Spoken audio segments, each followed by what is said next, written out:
Friends, ಈ ನಿಮ್ಗೆ ತಿಳಿಸ್ತಿರುವಂಥ ಮಾಹಿತಿ, ನಿಮ್ಮ ಆಧಾರ್ ಕಾರ್ಡ್ಗೆ ಮೊಬೈಲ್ ನಂಬರ್ ಲಿಂಕ್ ಇಲ್ಲ ಮತ್ತು ನನ್ನ ಹತ್ರ ಇರುವಂಥ ಒಂದು ಆಧಾರ್ ಸಂಖ್ಯೆನ ಕಳೆದೋಗಿದೆ. ಯಾವ ರೀತಿ ಡೌನ್ಲೋಡ್ ಮಾಡ್ಕೊಳ್ಳೋದು? ಈಗ ನೀವು ಡೌನ್ಲೋಡ್ ಮಾಡ್ಕೊಳ್ಬೇಕಂತಂದರೆ ಮೊಬೈಲ್ ಸಂಖ್ಯೆ ಇರಲಾರ್ದೇ ಡೌನ್ಲೋಡ್ ಮಾಡ್ಕೊಳ್ಳೋಕ್ಕೆ ಆಗೋದಿಲ್ಲ. ಈ ವಿಡಿಯೋ ಮಾಡಿದ ಮೇಲೆ ನಿಮಗೆ ಒಂದು ಆಧಾರ್ ಲಿಂಕ್ ಇರಲಿಕ್ಕೂ ಕೂಡ ಯಾವ ರೀತಿ ನಾವು ಒಂದು ಇದನ್ನು ಡೌನ್ಲೋಡ್ ಮಾಡ್ಕೊಳ್ಬೋದು ಅಂತ ನಾನು ತಿಳಿಸ್ಕೊಡ್ತೀನಿ. ಮೊಬೈಲ್ ನಂಬರ್ ಲಿಂಕ್ ಇರಲಿಕ್ಕೂ ಕೂಡ ನೀವು ಡೌನ್ಲೋಡ್ ಮಾಡ್ಕೊಳ್ಬೋದು. ಇಲ್ಲಿ ನೋಡಿ, ನೀವು ಕ್ರೋಮ್ ಬ್ರೌಸರಲ್ಲಿ ಹೋಗಿ UIDAI ಅಂತ ಸರ್ಚ್ ಮಾಡಿ. ನೋಡಿ, ನಾನಿಲ್ಲಿ ಸರ್ಚ್ ಮಾಡ್ತಿದ್ದೀನಿ, ನೀವು ನೋಡ್ತಾ ಇದ್ದೀರಾ. ಇಲ್ಲಿ ಈ ರೀತಿ UIDAIನ ಸರ್ಚ್ ಮಾಡಿದರೆ ಆಫೀಷಿಯಲ್ ಒಂದು ಲಿಂಕ್ ಓಪನ್ ಆಗುತ್ತೆ ಆಧಾರ್ ಕಾರ್ಡಿಂದು. ಅದರ ಮೇಲೆ ಕ್ಲಿಕ್ ಮಾಡಬೇಕು. ಮೊದಲಿಗೆ ಬಂದಿರುವಂಥ ಒಂದು ಲಿಂಕ್ ಮೇಲೆ ಕ್ಲಿಕ್ ಮಾಡಿದರೆ ಇಲ್ಲಿ ಕನ್ನಡ ಅನ್ನೋ ಒಂದು ಆಪ್ಷನ್ಸನ್ನು ಸೆಲೆಕ್ಟ್ ಮಾಡ್ಕೊಳ್ಬೇಕು. ಇಲ್ಲಿ ಕನ್ನಡ ಅಂತ ಅನ್ನೋ ಒಂದು ಆಪ್ಷನ್ಸನ್ನ ಸೆಲೆಕ್ಟ್ ಮಾಡಿಕೊಂಡ್ರೆ ಈ ರೀತಿಯಾಗಿ ನಿಮ್ಗೆ ಒಂದು ಆಧಾರ್ ಅಫಿಷಿಯಲ್ ವೆಬ್ಸೈಟ್ ಓಪನ್ ಆಯಿತು. ಇಲ್ಲಿ ನೀವು ನೋಡ್ಬೋದು ಯಾವ ರೀತಿಯಾದಂಥ ಒಂದು ವೆಬ್ಸೈಟ್ನ ಇಲ್ಲಿ ಬಂದಿದೆ ಅಂತ. ಇದು ಆಧಾರ್ ಕಾರ್ಡಿನ ಒಂದು ಅಫಿಷಿಯಲ್ ವೆಬ್ಸೈಟ್ ಆಗಿರುವುದರಿಂದ ಇಲ್ಲಿ ನೀವು ಯಾವ ರೀತಿ ನಿಮ್ಮ ಆಧಾರ್ ಕಾರ್ಡ್ನ ಇದು ಮಾಡ್ಕೊಳ್ಳೋದು, ನೀವು ನಂಬರ್ ಲಿಂಕ್ ಇರಲಾರ್ದೇ ನೀವು ತೆಗೆದುಕೊಳ್ಬೋದು ಅಂತ ಇಲ್ಲಿ ನೋಡ್ಬೋದು. ನೀವು ಆಧಾರ್ PVC ಕಾರ್ಡ್ ಆರ್ಡರ್ ಮಾಡಿ ಅಂತ ಇದೆ. ನೋಡಿ Aadhaar card PVC card order ಮಾಡಿ ಅಂತ ಇದೆ. ಅದರ ಮೇಲೆ ಕ್ಲಿಕ್ ಮಾಡಿದಾಗ ಇಲ್ಲಿ ನಮಗೆ ಇಲ್ಲಿ ಓಪನ್ ಆಗುತ್ತೆ. ನೋಡಿ, ನಿಮ್ಮ ಆಧಾರ್ ಸಂಖ್ಯೆ, ಕೇವಲ ನಿಮ್ಮ ಆಧಾರ್ ಸಂಖ್ಯೆ ಇದ್ದರೆ ಸಾಕು. ಯಾವುದೇ ನಂಬರ್ ಇರಲಿ, ನಿಮ್ಮ ಹತ್ರ ಆಧಾರ್ ಸಂಖ್ಯೆ ಇದ್ದು ಉಳಿದಂಥ ಲಿಂಕ್ ಇರುವಂಥ ಮೊಬೈಲ್ ನಂಬರ್ ನಿಮ್ಮ ಹತ್ರ ಇರಲಿಕ್ಕೂ ಕೂಡ ನೀವು ಆಧಾರ್ನ ತೆಗೆದುಕೊಳ್ಬೋದು. ನೋಡಿ, ಆಧಾರ್ ಸಂಖ್ಯೆ ಮೊದಲಿಗೆ ನೀವು ಎಂಟರ್ ಮಾಡಬೇಕು. ಮೊದಲಿಗೆ ಆಧಾರ್ ಸಂಖ್ಯೆನ ಎಂಟ್ರಿ ಮಾಡಿ. ಇಲ್ಲಿ ನಾನು ಯಾವ ರೀತಿ ಟೈಪ್ ಮಾಡ್ತಾಯಿದ್ದೀನಿ ನೋಡಿ. ಆಧಾರ್ ಸಂಖ್ಯೆ ನೀವು ಹಾಕ್ಕೊಳ್ಬೇಕು. ಇಲ್ಲಿ ಸರಿಯಾಗಿ ನಿಮ್ಮ ಆಧಾರ್ ಸಂಖ್ಯೆನ ಹಾಕಿ. ಇದು ಕೇವಲ 50 ರೂಪಾಯಿ ಫೀಸ್ ಇರುತ್ತೆ. ನಿಮಗೆ ದುಡ್ಡು ಕಟ್ಟಬೇಕಂತ ಏನಿಲ್ಲ, ಜಾಸ್ತಿ ಅಮೌಂಟ್ ಹೋಗುತ್ತೆ ಅನ್ನೋದಿಲ್ಲ. ನೀವು ಸ್ವಂತ ನಿಮ್ಮ ಮೊಬೈಲ್ ಮುಖಾಂತರವೇ ಇದನ್ನು ಆರ್ಡರ್ ಮಾಡ್ಬೋದು.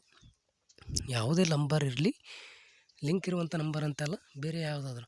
ಇಲ್ಲಿ ನೋಡಿ, ಆಧಾರ್ ನಂಬರ್ ಹಾಕಿ ಕೆಳಗಡೆ ಕಾಣುವಂಥ ಒಂದು ಕ್ಯಾಪ್ಚ್ ಕೋಡ್ನ ಸರಿಯಾಗಿ ಆ ಕಾಲಮ್ನಲ್ಲಿ ನಾನು ಯಾವ ರೀತಿ ಹಾಕ್ತಾಯಿದ್ದೀನಿ ಈ ರೀತಿಯಾಗಿ ನೀವು ಹಾಕ್ಕೊಳ್ಬೋದು ಸ್ನೇಹಿತರೆ. ಈ ರೀತಿ ಕ್ಯಾಪ್ಚನ್ನ ಎಂಟರ್ ಮಾಡಿ ಕೆಳಗಡೆ ನೋಡಿ, ಇಲ್ಲಿ ನೋಡಿ ಸರಿಯಾದ ಒಂದು ಕ್ಯಾಪ್ಚ್ ಕೋಡ್ನ ಎಂಟರ್ ಮಾಡಿ ಇಲ್ಲಿ ಒಂದು ಟಿಕ್ ಮಾರ್ಕ್ ಕಾಣ್ತಾ ಇದೆ ನೋಡಿ, ರೌಂಡಾಗಿ. ಅದರ ಮೇಲೆ ಕ್ಲಿಕ್ ಮಾಡ್ಕೊಳ್ಳಿ. ಅದರ ಮೇಲೆ ಕ್ಲಿಕ್ ಮಾಡಿದಾಗ ಕೆಳಗಡೆ ಮೊಬೈಲ್ ಸಂಖ್ಯೆ ನಮೂದಿಸಿ ಅಂತ ಇರುತ್ತೆ. ನೀವು ಯಾವುದು ನಿಮ್ಮ ಹತ್ರ ಇರುತ್ತೋ, ಲಿಂಕ್ ಇರಲಾರ್ದು ಕೂಡ ಇದ್ದರೂ ನಡೆಯುತ್ತೆ.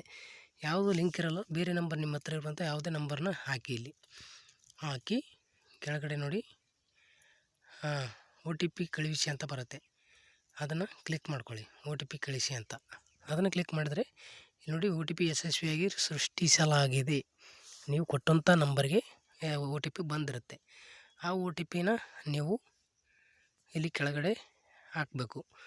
ಆ OTP ನಮೂದಿಸಿ ಅಂತ ಇರುತ್ತೆ, ಅಲ್ಲಿ OTPನ ಹಾಕಿ. OTPನ ಕೊಟ್ಟ ಮೇಲೆ ನೀವು ನಿಮಗೆ ಒಂದಿಷ್ಟು ಸೂಚನೆಗಳು ಬರುತ್ತೆ ಇಲ್ಲಿ. ಅದನ್ನು ನೀವು ಓದ್ಕೊಳ್ಬೇಕು. ನಿಯಮಗಳು ಮತ್ತು ಷರತ್ತುಗಳು ಅಂತ ಇದೆ ನೋಡಿ, ಅದರ ಮೇಲೆ ಕ್ಲಿಕ್ ಮಾಡ್ಕೊಳ್ಬೇಕಾಗುತ್ತೆ ನೀವು.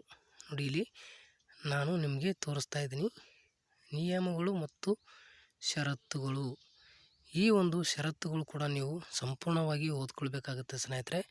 ಇಲ್ಲಿ ಏನಿರುತ್ತೆ ಷರತ್ತು ಅನ್ನೋದಾದರೆ ನೀವು ಓಪನ್ ಮಾಡಿ ನೋಡಿಕೊಂಡ್ರೆ ನಿಮಗೂ ಕೂಡ ಗೊತ್ತಾಗುತ್ತೆ. ಆ ಷರತ್ತುಗಳು ಕಂಡೀಷನ್ ಆಗಿ ಓದಲೇಬೇಕು. ಯಾಕೆ ಅಂದರೆ ಅದರಲ್ಲಿ ಕೆಲವೊಂದಿಷ್ಟು ಮುಖ್ಯವಾಗಿರುವಂಥ ಮಾಹಿತಿಗಳು ಇರುತ್ತೆ. ಅದನ್ನು ನೀವು ನೋಡಿದ್ರಿ ಅಂತಂದರೆ ನಿಮಗೂ ಕೂಡ ಈಸಿಯಾಗಿ ಮಾಹಿತಿ ಗೊತ್ತಾಗುತ್ತೆ. ಇಲ್ಲಿ ನೋಡಿ, ನಾನು ಒಂದು ನಿಯಮಗಳು ಮತ್ತು ಷರತ್ತುಗಳ ಮೇಲೆ ಕ್ಲಿಕ್ ಮಾಡಿ ನಿಮಗೆ ತೋರಿಸ್ಕೊಡ್ತೀನಿ ಏನು ಬರುತ್ತೆ ಅಲ್ಲಿ ಅಂತ. ನೋಡಿ, ಅದರ ಮೇಲೆ ಕ್ಲಿಕ್ ಮಾಡಿಕೊಂಡಾಗ ನನ್ನ ಆಧಾರ್ PVC ಕಾರ್ಡ್ ಮುದ್ರಿಸಲು ನಾನು ಈ ಮೂಲಕ ನನ್ನ ಒಪ್ಪಿಗೆ ನೀಡುತ್ತೇನೆ ಅಂತ ಈ ರೀತಿಯಾದಂಥ ಹಲವಾರು. ಅದು ನಿಮಗೆ ಆಧಾರ್ ಕಾರ್ಡ್ ಆಗಿಂದಾಗಿ ಡೌನ್ಲೋಡ್ ಆಗೋದಿಲ್ಲ. ಇಂಡಿಯನ್ ಪೋಸ್ಟ್ ಮುಖಾಂತರ ನಿಮ್ಮ ಮನೆಗೆ ಪೋಸ್ಟ್ಮ್ಯಾನ್ ತಂದು ಕೊಡುವಂಥದ್ದು. PVC ಕಾರ್ಡಾಗಿ ಪ್ರಿಂಟಾಗಿ ನಿಮ್ಮ ಮನೆಗೆ ಅವರು ತಂದು ಕೊಡ್ತಾರೆ. ಸಲ್ಲಿಸಿ ಅಂತ ಕ್ಲಿಕ್ ಮಾಡ್ಕೊಳ್ಬೇಕು. ಸಲ್ಲಿಸಿ ಅಂತ ಕ್ಲಿಕ್ ಮಾಡಿದರೆ ನೀವು ಕೊಟ್ಟಿರುವಂಥ ಎಲ್ಲ ಮಾಹಿತಿ ಸರಿಯಾಗಿದ್ದು OTPನೂ ಕೂಡ ನಮೂದಿಸಿ ಎಲ್ಲ ಒಂದು ಸಲ್ಲಿಸಿ ಅಂತ ಕೊಟ್ಟರೆ ನಿಮಗೆ ಪೇಮೆಂಟ್ ಮಾಡಲಿಕ್ಕೆ ಕೇಳುತ್ತೆ. ನೀವು 50 ರೂಪಾಯಿನ ಪೇಮೆಂಟ್ ಮಾಡಬೇಕು. ಫೋನ್ಪೇ, ಗೂಗಲ್ ಪೇ ಮತ್ತು UPI ID ಯಿಂದ ನೀವು 50 ರೂಪಾಯಿನ ಪೇ ಮಾಡಿದರೆ ಇದು ಸರ್ಕಾರಕ್ಕೆ ಹೋಗುತ್ತೆ. ಈ ಮಾಹಿತಿ ಇಷ್ಟ ಆಗಿದ್ದರೆ ಲೈಕ್ ಮಾಡಿ, ಶೇರ್ ಮಾಡಿ, ಸಬ್ಸ್ಕ್ರೈಬ್ ಮಾಡ್ಕೊಳ್ಳಿ.